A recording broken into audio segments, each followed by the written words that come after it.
Welcome back to SCLC today. And thinking of this month, this is Black History Month, ladies and gentlemen. And we're so happy to be a part of SCLC today and talk a little bit about Black History Month.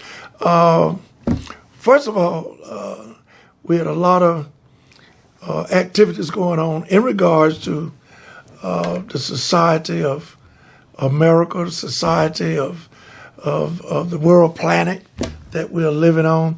See, you can't just think about America and not be concerned about the rest of the world.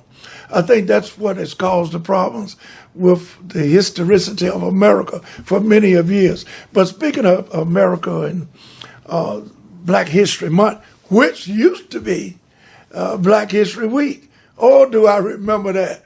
And I remember my friend, none other than comedian, activist,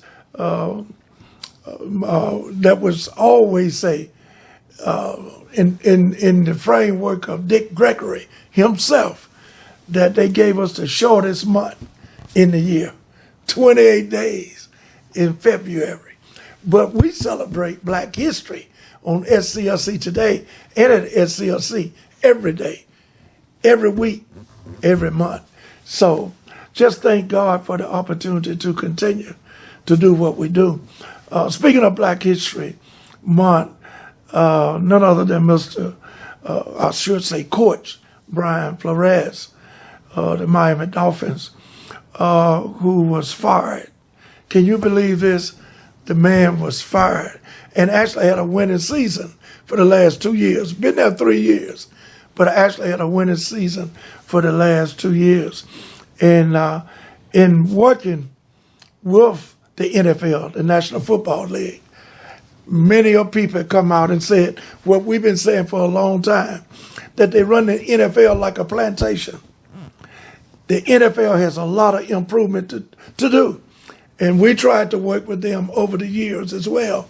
So Mr. Flores said enough is enough. And guess what? He was going to be paid $100,000 for trying purposely to lose games. Wanted to lose. This is the owner who's telling him, we want to lose some games so we'll be high in the draft, so we can get a high draft choice. Corrupt. How corrupt could you be? So the NFL has a lot of explaining to do, a lot of cleaning up to do, because Mr. Flores is also suing the Miami Dolphins, the Denver Broncos, and the New York Giants.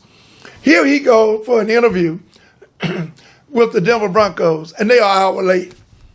And he said it looked like they came in from having a hangover, which is a hangover. Having a hangover from the previous night or having a good time. Ladies and gentlemen, this is not going to qualify and be certified as a way of doing business in terms of fairness and eradicating racism from our society. You only have one black coach. One black coach. I think it's a total of 3 people of color, but African American, only one. Mike Tomlin of the Pittsburgh Steelers, in the city of the Pittsburgh Pirates.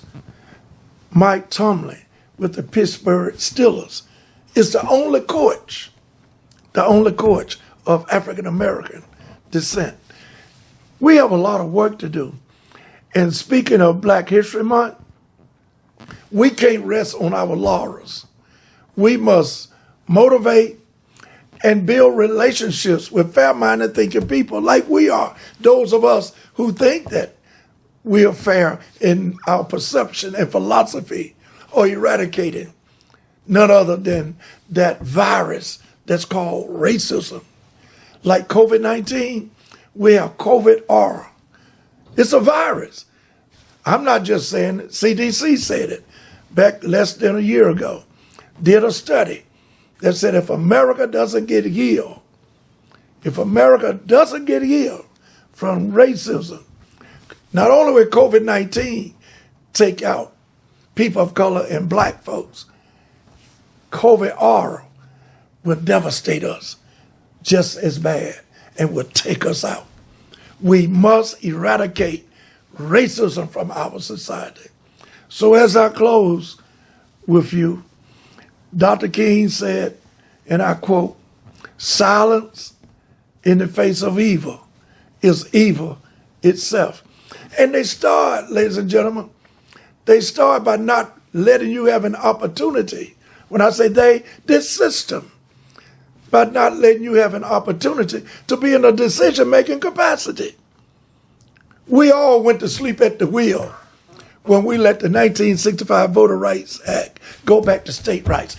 Not going to get into that too much. I've been talking about it for 9, 10 years.